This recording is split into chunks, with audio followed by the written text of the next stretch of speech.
Hello दोस्तों, तो आज हम लोग इस वीडियो में देखेंगे पॉलिटी। जबकि इससे पहले के वीडियो में जो है भी है हम लोग पॉलिटी को देखे थे और उसमें जो है काफ़ी इंपॉर्टेंट क्वेश्चन को रखा गया था और उससे जो भी रिलेटेड फैक्ट होगा वो सारे फैक्ट को बताया जाएगा। तो आप लोग उस वीडियो को भी देख लेंगे, उससे भी आपको कई सारा जानकारी मिलेगा जो कि हर बार एग्ज़ाम में पूछा जाता है। और इस वीडियो में भी जो है हम लोग क्वेश्चन देखेंगे पॉलिटी का और उससे रिलेटेड जो भी फैक्ट होगा उसे पूरा पूरा जो है डिटेल से बताया जाएगा जिससे कि है आपका जो है, जैसे कि मान लीजिए 20 क्वेश्चन है तो आपका 100 से 200 क्वेश्चन का जो है कॉन्सेप्ट क्लियर हो जाएगा। तो देखिए, यदि आप जो है अगर किसी भी एग्ज़ाम की तैयारी करते हैं, जैसे कि बिहार एसएससी हो गया, एसएससी जीडी हो गया, बिहार पुलिस हो गया, बीपीएससी टीचर हो गया, किसी भी एग्ज़ाम का वो या स्टेट गवर्नमेंट का हो या सेंट्रल गवर्नमेंट के एग्ज़ाम की तैयारी करते हैं तो आपके लिए बहुत ही अच्छा है। तो देखिए, पहला क्वेश्चन देखते हैं। पहला क्वेश्चन है, राष्ट्रपति अपना त्याग पत्र किसे देता है? तो राष्ट्रपति अपना जो है त्याग पत्र किसे देगा? तो जैसे कि ऑप्शन ए कहा उपराष्ट्रपति, ऑप्शन बी राज्यपाल, ऑप्शन सी उपाध्यक्ष और ऑप्शन डी मुख्य न्यायाधीश। तो राष्ट्रपति जो है अपना त्याग पत्र किसे देगा? तो राष्ट्रपति अपना त्याग पत्र देता है उपराष्ट्रपति को। किसे देता है? उपराष्ट्रपति को। जबकि राष्ट्रपति का जो है शपथ कौन दिलाएगा? तो राष्ट्रपति को शपथ दिलाता है मुख्य न्यायाधीश। कौन दिलाएगा? मुख्य न्यायाधीश जो है राष्ट्रपति को शपथ दिलाता है। और जैसे उपराष्ट्रपति जो है अपना त्याग पत्र किसे देगा? तो उपराष्ट्रपति देता है राष्ट्रपति को। किसे देगा? राष्ट्रपति को। राष्ट्रपति उपराष्ट्रपति को देता है और उपराष्ट्रपति किसे देगा? तो राष्ट्रपति को देगा। और उपराष्ट्रपति को शपथ कौन दिलाता है? तो उपराष्ट्रपति को शपथ भी दिलाएगा आपका राष्ट्रपति दिलाएंगे। कौन दिलाएंगे? राष्ट्रपति। जबकि राज्यपाल का जो है राज्यपाल अपना त्याग पत्र जो है किसे देगा? तो वो देंगे राष्ट्रपति को। किसे देंगे? राष्ट्रपति को। मुख्य न्यायाधीश भी किसे देंगे? तो वो भी अपना राष्ट्रपति को देंगे। और उपाध्यक्ष या फिर जैसे कि मान लीजिए राज्यपाल का जो है शपथ कौन दिलाता है? तो राज्यपाल का शपथ कौन दिलाएगा? ये दिलाएगा आपका उच्च न्यायालय के मुख्य न्यायाधीश दिलाते हैं। और जैसे कि मुख्य न्यायाधीश का शपथ कौन दिलाएगा? तो ये जो है आपका कौन दिलाएगा? तो ये राष्ट्रपति दिलाएंगे। कौन दिलाएंगे? राष्ट्रपति दिलाएंगे। नेक्स्ट क्वेश्चन देखिए, जैसे कि अध्यक्ष को जो है कोई शपथ नहीं दिलाता है। क्या नहीं करता है? अध्यक्ष को कोई शपथ नहीं दिलाता है। नेक्स्ट क्वेश्चन देखिए, मंत्रिपरिषद सामूहिक रूप से किसके प्रति उत्तरदायी होता है? तो मंत्रिपरिषद जो है सामूहिक रूप से जो है किसके प्रति उत्तरदायी होगा? तो मंत्रिपरिषद जो है सामूहिक रूप से आपका जो है विधानसभा के प्रति उत्तरदायी होता है। किसके प्रति? विधानसभा के प्रति उत्तरदायी होता है। यानी इसका सही आंसर जो है ऑप्शन नंबर ए हो जाएगा। नेक्स्ट क्वेश्चन देखिए, नेक्स्ट है, विधानसभा को विघटित कौन करता है? तो विधानसभा को जो विघटित करने का काम है वो कौन करते हैं? तो इसको जो विघटित करने का काम है वो कौन करेंगे? तो इसका सही आंसर होगा आपका, तो इसका सही आंसर ऑप्शन नंबर ए हो जाएगा। कौन करते हैं? राज्यपाल करते हैं। नेक्स्ट क्वेश्चन देखिए, प्रत्येक विधानसभा में कम से कम कितने सदस्य होते हैं? तो प्रत्येक विधानसभा में जो है कितने सदस्य होंगे? कम से कम कितना सदस्य होना चाहिए? तो इसका सही आंसर होगा आपका कौन सा? तो ऑप्शन नंबर सी जो है 60 होना चाहिए। कितना होना चाहिए? 60 होना चाहिए। जबकि अधिकतम की बात करें तो अधिकतम जो है 500। कितना होना चाहिए? अधिकतम 500। और कम से कम कितना होना चाहिए? तो कम से कम जो है 60 होना चाहिए। कितना होना चाहिए? 60। यानी ऑप्शन नंबर सी जो है इसका बिल्कुल राइट है। नेक्स्ट क्वेश्चन है, विधान परिषद के सदस्यों की कम से कम संख्या कितनी होनी चाहिए? तो विधान परिषद के सदस्यों की संख्या जो है कम से कम कितना होना चाहिए? तो विधान परिषद के सदस्यों की कम से कम संख्या जो है आपका 40 होना चाहिए। कितना होना चाहिए? 40। यानी ऑप्शन नंबर डी जो है इसका बिल्कुल राइट होगा। कौन सा? ऑप्शन नंबर डी जो है बिल्कुल राइट है। नेक्स्ट क्वेश्चन देखिए, नेक्स्ट क्वेश्चन है, संघ सूची में कितने विषय हैं? तो संघ सूची में जो है कितने विषय हैं? तो उसे देख लेते हैं कि कितने विषय हैं। जैसा कि ऑप्शन ए में कहा 100, ऑप्शन बी 97 और ऑप्शन सी है 61, ऑप्शन डी 66। तो देखिए, संघ सूची सरकार जो है अपनी शक्तियों का बंटवारा करती है जो 3 भागों में करते हैं। कितने भागों में? 3 भागों में। पहला होता है संघ, जिसे सूची कहते हैं, संघ सूची। और दूसरा जो होता है राज्य सूची, संघ सूची, राज्य सूची और समवर्ती सूची। कौन सा? समवर्ती सूची। अब देखिए, संघ में जो है कितने प्रावधान को जोड़ा गया है? तो संघ सूची में पहले था आपका 97। कितना था? 97, जो बढ़ करके अब कितना हो गया है? तो बढ़ करके जो है 100 हो गया है। कितना हो गया? 100, यानी अभी संघ सूची में जो है कितने विषय हैं, तो 100 विषय हैं। कितने विषय हैं, एक विषय, जबकि इस क्वेश्चन का सही आंसर आपका ऑप्शन नंबर ए हो जाएगा। तो देखिए 100 विषय है, तो इनमें कौन कौन से सब्जेक्ट आते हैं, तो जैसे कि रक्षा, कौन सा, रक्षा हो गया।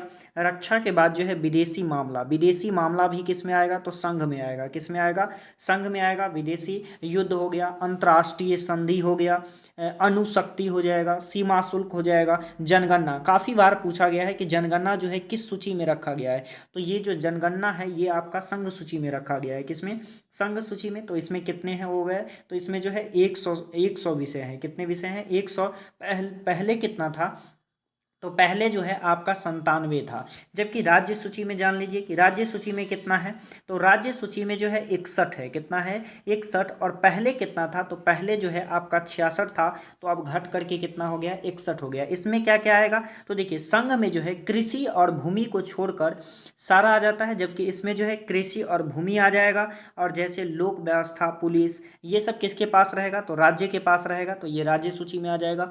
जबकि समवर्ती सूची में जो है कितना विषय है, तो समवर्ती सूची में जो है पहले था आपके पास 47 विषय। कितना विषय था, 47। ये बढ़ करके कितना हो गया, तो बढ़ करके 52 हो गया। कितना हो गया, 52 हो गया। तो संघ सूची में जो है हम जानते हैं कि सरकार जो है संसद उस पर कानून बनाती है, जबकि राज्य सूची में जो है राज्य का जैसे मुख्यमंत्री या कानून बनाएंगे, उनके मंत्रिमंडल बनाएंगे। लेकिन समवर्ती सूची में जो है दोनों मिल के कानून बनाता है। क्या करता है, दोनों मिल करके, राज्य सरकार और केंद्र सरकार दोनों मिल करके कानून बनाता है।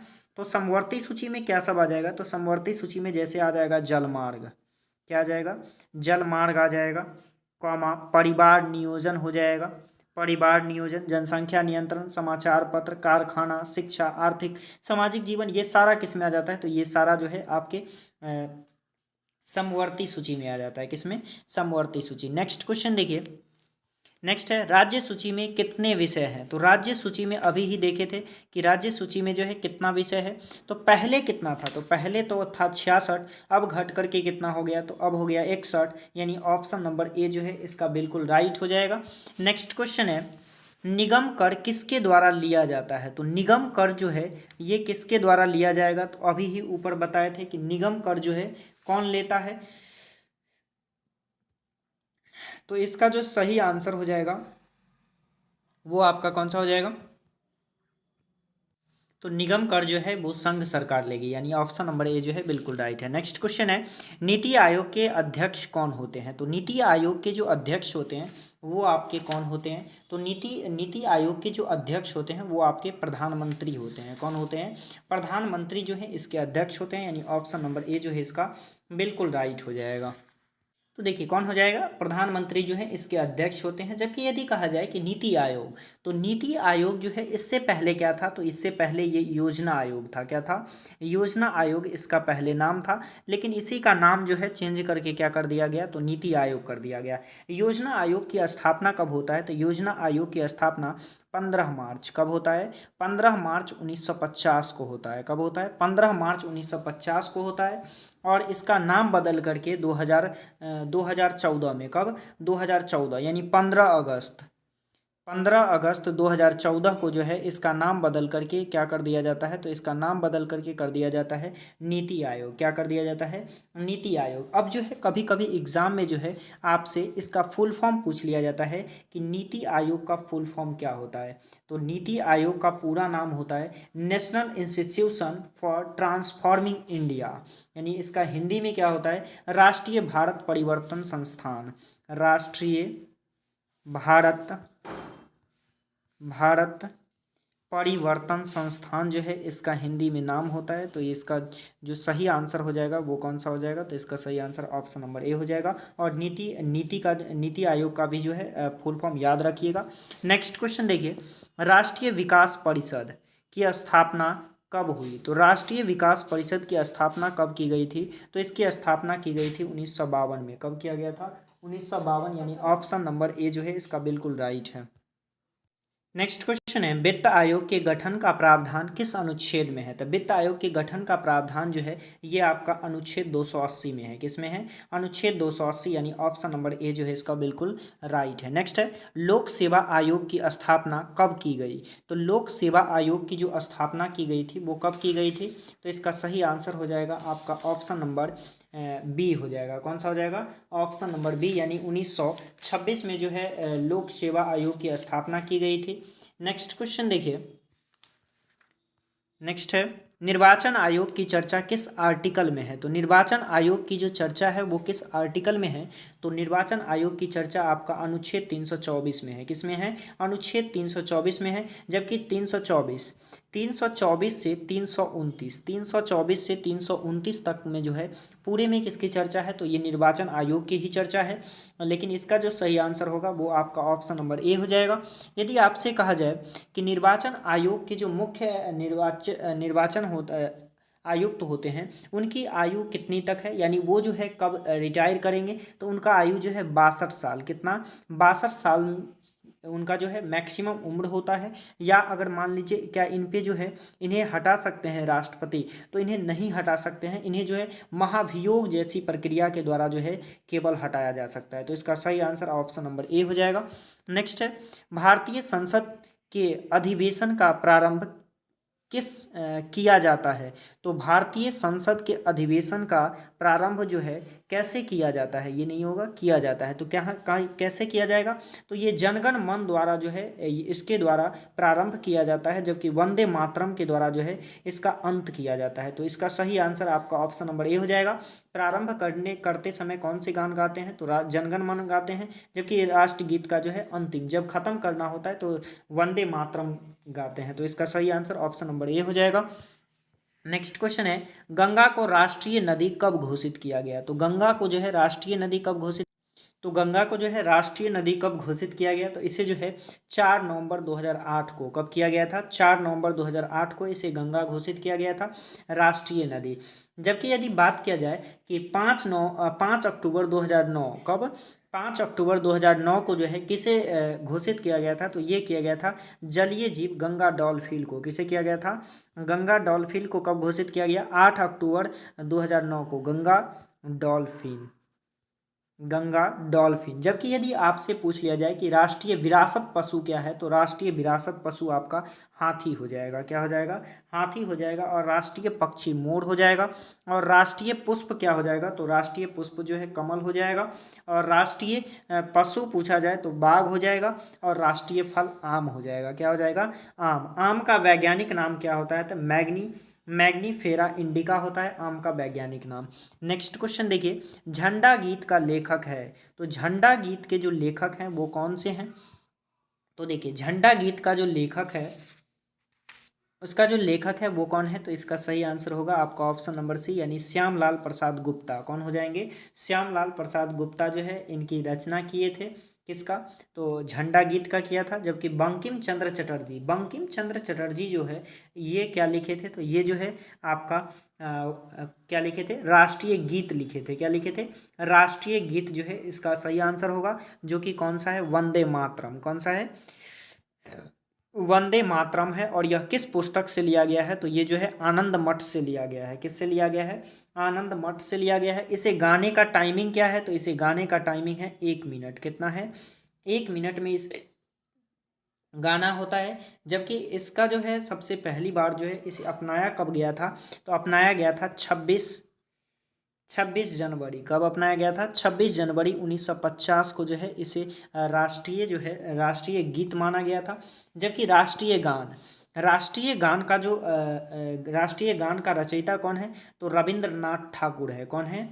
रविंद्रनाथ ठाकुर जो है राष्ट्रीय गान के रचयिता है। और राष्ट्रीय गान क्या है? तो ये है आपका जनगण मन। कौन सा है? जनगण मन जो है आपका राष्ट्रीय गान है। और इसे कब अपनाया गया था? तो इसे जो है 24 जनवरी। कब अपनाया गया? 24 जनवरी 1950 को इसे अपनाया गया था। और इसे 52 सेकंड में गाना होता है। कितना सेकंड में गाना होता है? तो 52 सेकंड में। और पहली बार जो इसे गाया गया था वो 27 कब गाया गया था? 27 दिसंबर। कब गाया गया? 27 दिसंबर 1911 को जो है कलकत्ता अधिवेशन में पहली बार इसे गाया गया था। नेक्स्ट क्वेश्चन देखिए, राष्ट्रगान को गाने का समय कितना है? तो राष्ट्रगान को जो है हम लोग कितने टाइम में गाते हैं, यानी कितना समय जो है उसे देना होता है, तो उसे हम लोग देते हैं 52 सेकेंड। कितना देते हैं? 52 सेकेंड, यानी ऑप्शन नंबर सी जो है इसका बिल्कुल राइट है। नेक्स्ट है सबसे बड़ी नेक्स्ट है सबसे बड़ी संसदीय समिति कौन सी है? तो सबसे बड़ी जो संसदीय समिति है वो कौन सा समिति है? तो प्राक्कलन समिति है। कौन सा समिति है? प्राक्कलन समिति। और इसमें कितने सदस्य होते हैं? तो इसमें जो है 30 सदस्य होते हैं। कितने सदस्य होते हैं? 30 सदस्य होते हैं। और जबकि जो है यह जो है सबसे बड़ी संसदीय समिति है, इसमें जो है लोकसभा के केवल 30 सदस्य होते हैं, राज्यसभा से नहीं होते, एक भी सदस्य जो है राज्यसभा से नहीं होते हैं। जबकि यदि बात किया जाए कि लोक लेखा समिति, कौन सी समिति? लोक लेखा समिति और प्राक्कलन समिति दोनों को जो है जुड़वा बहन कहा जाता है। क्या कहा जाता है? जुड़वा बहन किसे कहते हैं? तो जुड़वा बहन आपको प्राक्कलन समिति और लोक लेखा समिति को कहते हैं। जबकि लोक लेखा समिति में जो है कितने सदस्य होते हैं? तो इसमें लोकसभा के 15 सदस्य होते हैं और राज्यसभा के 7 सदस्य होते हैं। कुल मिला के कितने सदस्य हो गए? तो ये जो है कुल मिला के 22 सदस्य हो गए। कितने सदस्य हो गए? 22 सदस्य। नेक्स्ट क्वेश्चन देखिए, नेक्स्ट है राष्ट्रीय ध्वज। नेक्स्ट है राष्ट्रीय ध्वज को संविधान सभा में किसने प्रस्तुत किया? तो राष्ट्रीय ध्वज को जो है संविधान सभा में कौन प्रस्तुत किए थे? तो इसका सही आंसर होगा आपका ऑप्शन नंबर कौन सा? तो आपका ऑप्शन नंबर हो जाएगा ए, यानी हंस मेहता। कौन किए थे? हंस मेहता, यानी ऑप्शन नंबर ए जो है इसका बिल्कुल राइट है। नेक्स्ट क्वेश्चन देखिए, नेक्स्ट है बलवंत राय मेहता समिति। कौन सा? बलवंत राय मेहता समिति बलवंत राय मेहता समिति का जो है संबंध किससे है? तो ये किससे है? तो ये जो है पंचायत से है। किससे है? पंचायत से। इसे याद रखने का ट्रिक कौन सा है? तो इसका है 73 में बीए पास। 73 में बीए पास, ये जो है इसका ट्रिक है, जो कि 73वां संविधान संशोधन किससे है? तो पंचायत से है। बलवंत राय मेहता समिति, अशोक मेहता समिति और पीवीएस समिति, ये सारा जो है किससे संबंधित है? तो ये सारा जो है पंचायत से संबंधित है। किससे संबंधित है? पंचायत से, यानी ऑप्शन नंबर ए जो है इसका बिल्कुल राइट है। और ये जो है आपका टोटल 20 क्वेश्चन था, जिससे जो है आपको जो है कई सारा फैक्ट की जानकारी मिली होगी। तो आज के लिए इतना ही, फिर मिलते हैं नेक्स्ट वीडियो में।